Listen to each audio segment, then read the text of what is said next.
नमस्कार दर्शक मित्रों, मैं हूं आपके साथ अंजनी नीलेश ठक्कर। तो आज बात करेंगे वैदिक पंचांग के बारे में। उससे पहले मैं आप सभी से आग्रह करना चाहूँगी कि यदि आप हमारे चैनल में पहली बार आए हैं, नए आए हैं, तो रोज़ वैदिक पंचांग को प्राप्त करने के लिए हमारे चैनल, हमारी सनातन संस्कृत चैनल को सब्सक्राइब अवश्य कर लीजिए और बेल आइकन को प्रेस कर दीजिए ताकि आगे आने वाले वीडियो की जानकारी आपको मिलती रहे। और कमेंट करके ज़रूर बताइए कि आपको वीडियो कैसा लगा। तो अब देख लेते हैं वैदिक पंचांग, जिसमें होंगी महत्वपूर्ण जानकारी। वैदिक पंचांग दिनांक 15 सितंबर 2022, दिन गुरुवार, विक्रम संवत 2079, गुजरात 2078, शक संवत 1944, आयन दक्षिणायन, ऋतु शरद ऋतु, मास अश्विन, गुजरात एवं महाराष्ट्र के अनुसार भाद्रपद, पक्ष कृष्ण, तिथि पंचमी सुबह 11 बजे तक तत्पश्चात षष्ठी, नक्षत्र भरणी सुबह 8:05 तक तत्पश्चात कृतिका, योग हर्षण 16 सितंबर प्रातः 5:28 तक तत्पश्चात वज्र, राहु काल दोपहर 2:06 से शाम 3:38 तक, सूर्योदय 6:26, सूर्यास्त 18:40, दिशाशूल दक्षिण दिशा में। व्रत पर्व विवरण: षष्ठी का श्राद्ध, कृतिका श्राद्ध विशेष। पंचमी को बेल खाने से कलंक लगता है। ब्रह्मपुराण पुराण ब्रह्मखंड। वैदिक पंचांग। पितरों का उद्धार। भगवान शिव जी अपने पुत्र से कहते हैं, कार्तिकेय, संसार में विशेषतः कलयुग में वे ही मनुष्य धन्य हैं जो सदा पितरों के उद्धार के लिए श्री हरि का सेवन करते हैं। बेटा, बहुत से पिंड देने और गया में श्राद्ध आदि करने की क्या आवश्यकता है। वे मनुष्य तो हरि भजन के ही प्रभाव से पितरों का नरक से उद्धार कर देते हैं। यदि पितरों के उद्देश्य से दूध आदि के द्वारा भगवान विष्णु को स्नान कराया जाए तो वे पितर स्वर्ग में पहुंचकर कोटि कल्पों तक देवताओं के साथ निवास करते हैं। पद्म पुराण। वैदिक पंचांग। श्राद्ध में क्या करें क्या ना करें। श्राद्ध एकांत में गुप्त रूप से करना चाहिए। पिंडदान पर दुष्ट मनुष्यों की दृष्टि पड़ने पर वह पितरों को नहीं पहुंचता। दूसरे की भूमि पर श्राद्ध नहीं करना चाहिए। जंगल, पर्वत, पुण्य तीर्थ और देव मंदिर में दूसरे की भूमि में नहीं आते। इन पर किसी का स्वामित्व नहीं होता। श्राद्ध में पितरों की तृप्ति ब्राह्मणों के द्वारा ही होती है।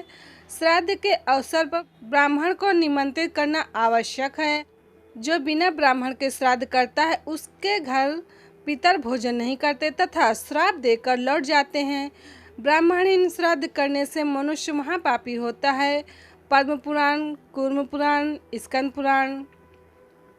श्राद्ध के द्वारा प्रसन्न हुए पितृगण मनुष्यों को पुत्र, धन, आयु, आरोग्य, लौकिक सुख, मोक्ष आदि प्रदान करते हैं। श्राद्ध के योग्य समय हो या न हो, तीर्थ में पहुँचते ही मनुष्य को सर्वदा स्नान, तर्पण और श्राद्ध करना चाहिए। शुक्ल पक्ष की अपेक्षा कृष्ण पक्ष और पूर्वाह्न की अपेक्षा अपराह्न श्राद्ध के लिए श्रेष्ठ माना जाता है। पद्म पुराण, मनुस्मृति। सायंकाल में श्राद्ध नहीं करना चाहिए। सायंकाल का समय राक्षसी बेला नाम से प्रसिद्ध है। चतुर्दशी को श्राद्ध करने से कुप्रजा, निंदित संतान पैदा होती है। परंतु जिसके पितर युद्ध में शास्त्र से मारे गए हों वे चतुर्दशी को श्राद्ध करने से प्रसन्न होते हैं। जो चतुर्दशी को श्राद्ध करने वाला स्वयं भी युद्ध का भागी होता है। स्कंद पुराण, कूर्म पुराण, महाभारत। रात्रि में श्राद्ध नहीं करना चाहिए, उसे राक्षसी कहा गया है। दोनों संध्याओं में भी श्राद्ध नहीं करना चाहिए। दिन के 8वें भाग मुहूर्त में जब सूर्य का ताप घटने लगता है उस समय का नाम कुतप है। उसमें पितरों के लिए दिया हुआ दान अक्षय होता है। कुतप खड़ग पात्र, कम्बल, चांदी, कुश, तिल, गौ और दौहित्र, ये 8 कुतप नाम से प्रसिद्ध हैं। श्राद्ध में 3 वस्तुएं अत्यंत पवित्र हैं। दौहित्र, कुतप काल तथा तिल श्राद्ध में 3 वस्तुएं अत्यंत प्रशंसनीय हैं। बाहर और भीतर की शुद्धि, क्रोध न करना तथा जल्दबाजी न करना। मनुस्मृति, मत्स्य पुराण, पद्म पुराण, विष्णु पुराण। वैदिक पंचांग। श्राद्ध में भोजन कराने का विधान। भोजन के लिए उपस्थित अन्न अत्यंत मधुर भोजनकर्ता की इच्छा के अनुसार तथा अच्छी प्रकार सिद्ध किया हुआ होना चाहिए। पात्रों में भोजन रखकर श्राद्धकर्ता को अत्यंत सुंदर एवं मधुर वाणी से कहना चाहिए कि हे महानुभावों, अब आप लोग अपनी इच्छा के अनुसार भोजन करें। फिर क्रोध तथा उतावलेपन को छोड़कर उन्हें भक्तिपूर्वक भोजन परोसते रहना चाहिए। ब्राह्मणों को भी दत्तचित्त और मौन होकर प्रसन्न मुख से सुखपूर्वक भोजन करना चाहिए।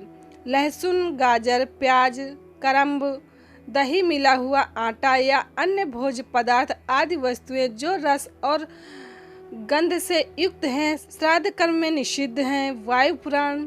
ब्राह्मण को चाहिए कि वह भोजन के समय कदापि आंसू न गिराएं, क्रोध न करें, झूठ न बोलें, पैर से अन्न को न छुएं और उसे परोसते हुए न हिलाएं।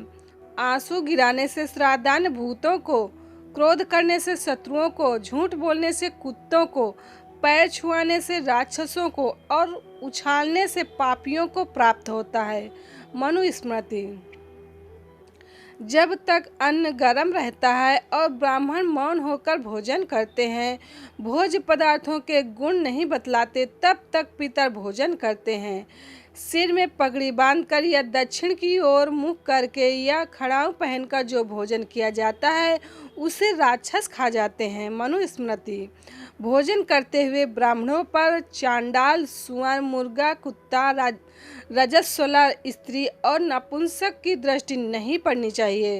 होमदान, ब्राह्मण भोजन, देवकर्म और पितृकर्म को यदि ये देख ले तो वह कर्म निष्फल हो जाता है।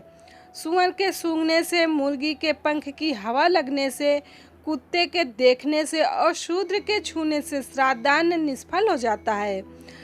लंगड़ा, काना, श्राद्धकर्ता का सेवक, हीनांग, अधिकांग, इन सबको श्राद्ध स्थल से हटा दें। मनुस्मृति। श्राद्ध से बची हुई भोजन आदि वस्तुएं स्त्री को तथा जो अनुचर न हो ऐसे शूद्र को नहीं देनी चाहिए। जो अज्ञानवश इन्हें दे देता है उसका दिया हुआ श्राद्ध पितरों को नहीं प्राप्त होता। इसलिए श्राद्ध कर्म में जूठे बचे हुए अन्नादि पदार्थ किसी को नहीं देना चाहिए। वायु पुराण। श्राद्ध महिमा पुस्तक से। वैदिक पंचांग।